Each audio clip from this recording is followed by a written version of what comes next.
Welcome to Reverse Homesteading. And yes, this is my home. Well, this is my little plant's home as well. So we're all very happy to be here. Finally moved into our new place. We've been staying with friends and family since late November. It's now the end of January, early Feb. And that's full on summer here in Australia. We've got some heat waves coming. So I thought I'd do a double trouble video and show you what to do, or what I do if I'm going away on holidays or there's a hot spell coming with searing heat that you get here in Melbourne. When we lived in far north Queensland, a lot of people thought Melbourne was just cold, but we do get very dry, very hot summers here. And you have to mitigate that with your plants and looking after them. Speaking of which, I really haven't looked after my own plants. I was up to half an hour away from them when we were living with friends. So they haven't got the TLC they normally would. They need some fertilising, definitely need some staking, and most of them need planting out. But I don't have any soil for my raised beds yet, and my raised beds, excuse the mess, these are my raised beds, so they're definitely not up, my 12 beds. We're barely getting organised in the house at this point. But this is what I've got to work with, my little plants. And I'll send you another video soon on what we're going to do with these. But in the meantime, I will introduce them like they're people, aren't they? They're my little plant babies. This is a Bowen mango, otherwise known as a Kensington Pride. You can grow them from seed. I grow a lot of things from seed from the supermarket, and it's probably a year old or so at this point. It has another plant growing on it, if you can tell. That's not a mango leaf. Yes, this is a tree potato, and I'm not really sure what it really is. We have had little potatoes on them, but the whole plant withered and died with a lot of rain, and that's why it's ended up in the same pot as the mango seed that I planted, because I thought, oh, I'll never get a tree potato again. I shall plant a mango in it. So yeah, so the mango grew, and then a year later the tree potato came back. So if you know anything about tree potatoes, especially ones in Australia, let me know in the comments, because I'd really love to know a bit more about them. I can't really find much online. They had little purpley black tree potatoes on the vine when we lost it a little while ago because of all of the rain. Yeah, so little purple trees potatoes. So not really sure what they are. Anyway, this is my persimmon that I grew from seed. Took a while, but this is the kind, not even sure of the variety. I got it from the supermarket. It's the kind that you can eat crunchy, not just when they're soggy and kind of, I'll say weird, but I know a lot of people culturally like to eat them when they're really soggy. I stepped on a piece of this strawberry this morning when I was sorting out my plants. So that's a little baby strawberry there. I've just put it in a pot that I had with soil that was still alive. Be very careful that you don't just keep soil in pots, because the soil is a living organism, so you have to make sure that the soil can take water. Often they get hydrophobic, so the water just runs off. So there are lots of things you can do to fix that, but I won't talk about that right now. This is a Rose of Sharon, or a Confederate rose. They come out white and then they turn darker and darker pink. This particular one, the rose-like flower, it kind of looks like a peony, but I believe they're related to hibiscus, not really roses. So Rose of Sharon or Confederate rose is what they're called. Any little tomato that you see, sad little things this end of the year, are cherry tomatoes. They just popped up one day, so I thought, oh, I'll keep those. This has been savaged by one of our local possums, sadly. It's had a go at a few of my plants, because I had them on the ground because we're having a lot of hot weather, so I just put them in the shade because I was busy with setting up the house. And yeah, so the possum also very sadly, got all of the fruit from my stuffing capsicum my little orange one that I've been talking about on other videos. I haven't cleaned it up yet because I thought I'd show you what happened. So it's broken this top stem here, it's eaten some of this leaf, and it's taken absolutely all of the fruit. It's just in a pot, so I didn't have much, so it only had about 4 fruit, but they're about that big and starting to turn colour, so sadly we will not have any fruit this year, but I can overwinter it. We get frosts here in Melbourne. I can overwinter it, perhaps even here under the balcony, and keep it warmish and away from the frost, and it will give me fruit again next year, hopefully. This is a native frangipani. The leaves are a bit damaged from the extreme UV we've had, but that's a beautiful scented Australian native. This is another cherry tomato, so we may actually get some fruit. I've had 1 cherry tomato this season from my tiny little garden. Yeah, it doesn't matter if they die. They are suffering from the end of the season here, and they're a little bit fungally and dried out and in need of some fertilizer, but that's okay. That's just the way it goes. This is a port wine magnolia. It is a little bit ragged at this point, but it will bush out once I plant it in the ground. It doesn't have a picture of the flower here, but yeah, they smell amazing. We have a soft drink here called Portello, which I believe is reminiscent of port wine, but it's sort of a grape kind of scent, but it's a nice one, not a fake one. But yeah, it's a really heady scent on the port wine magnolia. Quite a lovely thing.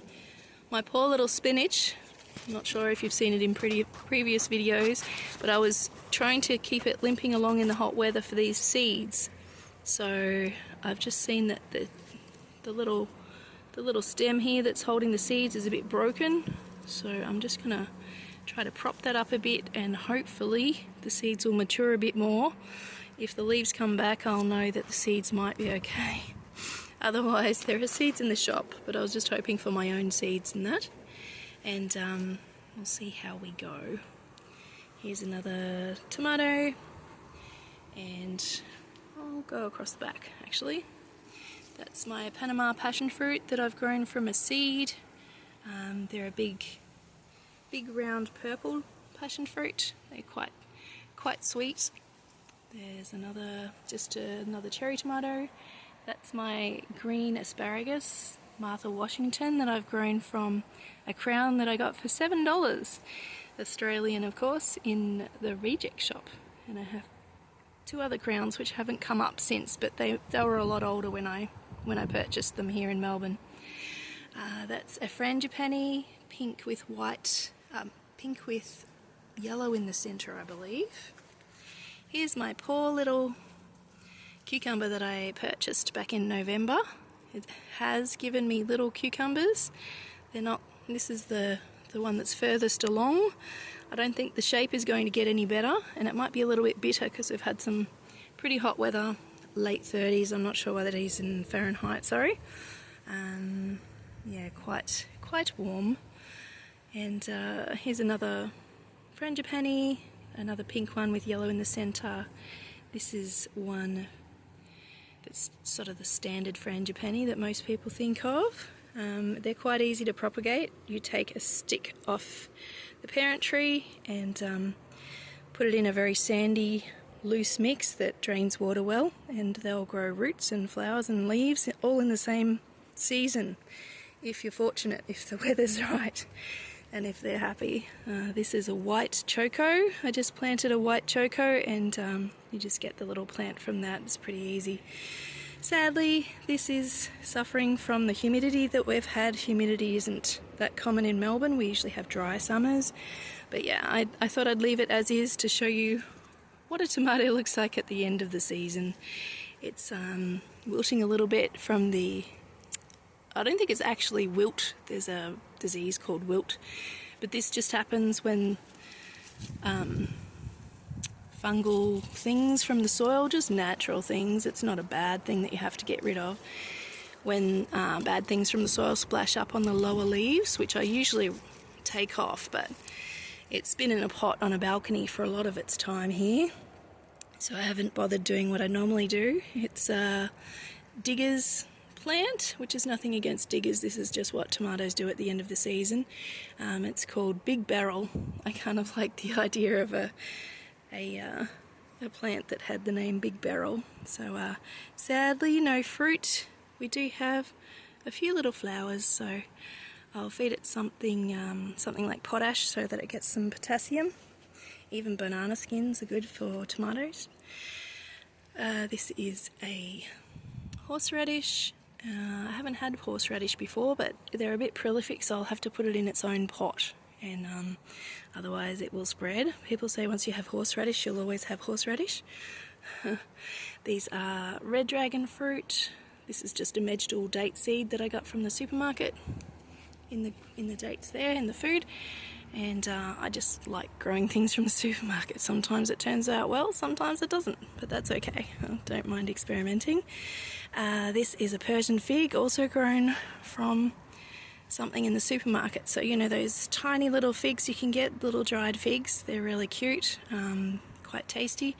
So that will be a tree one day that might give me some Persian figs. They're self-fertile.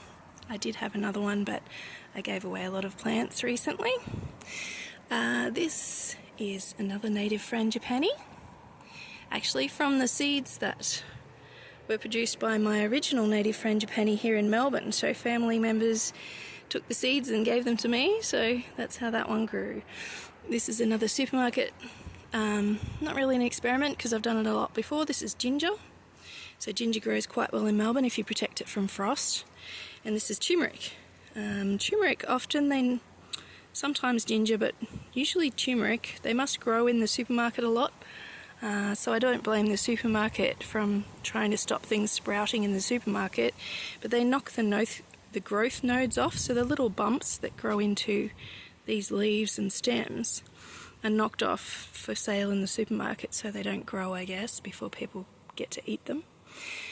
Anyway, if you can find some that maybe in a health food store or somewhere that's a bit more natural in their approach, you can actually grow your own turmeric and ginger at home.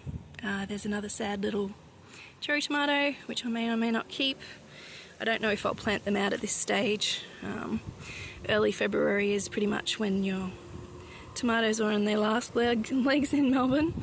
I've got some more cuttings of red dragon fruit. If you have friends with a dragon fruit plant, which does grow in Melbourne and produces fruit in Melbourne if you're very careful, again, keeping it away from the frost. Excuse my unpacked things in the background there. This one is fantastic. I'm guessing, I've never tasted it. It's a native currant, so kind of like a red currant kind of nut. So you can see the droops there of the fruit that'll eventually be there. They seem to be pretty easy to look after. They don't mind if they dry out a bit, but you have to refresh them again with a bit of water. So I'm happy about that. These are my golden ricotta chili seeds, and they've been wet and dry a few different times, and I'm not sure if they'll actually come up. Sometimes chili seeds can take, chili or pepper seeds, hot peppers, can take a couple of months to come up, especially the larger seeds like these ones. These are larger black seeds. My husband's workmate gave him some fruit, so I thought, oh, I'll plant those seeds. Some I've dried out, so the ones that I've dried out first might actually work better, I'm not sure. These are just honeydew I was experimenting with from the supermarket. They're a melon, I'm not sure. They're a muskmelon, they're in the muskmelon family, but they're green on the inside, quite refreshing, sort of largish melon. I'm not sure how popular they are outside of Australia. And this is just some basil from the supermarket that I couldn't bear to throw away. They're always overplanted, so you know they're set up to fail. So too many plants in one pot when you buy them like that in the supermarket fruit section, but they smell amazing and you can keep using them. And what I should have done is planted them out, but as I've said, I haven't really had a lot of time for gardening lately, so that's just the way it's ended up. Those two there are my asparagus crowns that don't seem to be shooting up. Spring is the best time for that. So they may or may not come back, but I'll keep them just in case they surprise me with some some cooler weather they might think it's spring again. And this is my pomegranate I grew from seed. Took quite a while to get some germination in those seeds. I did have more of them, which I've given away, but yeah, eventually you can grow a pomegranate from seed, and the internet seems to say that they do produce fruit, and they're usually self-fertile as well, so that's that. Pretty excited for pomegranates. Okay, well that's my little garden so far. Some or most of it will be planted in the garden, which I've previewed here recently. If you look at my other videos, you'll be able to see my little garden. We just have a unit, which is just a small detached place that suits us fine right now. Of course, there I've got my gardening coffee with me. Best if you can get one that doesn't have bugs in it. So lids are great for that. But anyway, you can see all of our boxes ready to go under my garden beds on the balcony. So there is a lot to do. I will keep you up to date with that. And in the meantime, have a lovely day and keep your plants happy with containers, anything that'll keep some water at their base. You can't do it for too many days. A lot of plants don't like that, but just so that you sit them in a little bit of water and let them have a good drink before some hot days that are coming up. Especially here in Melbourne, it's going to be a hot week. So look after yourself, look after your plants, stay hydrated. Thanks for watching. I'll see you next time.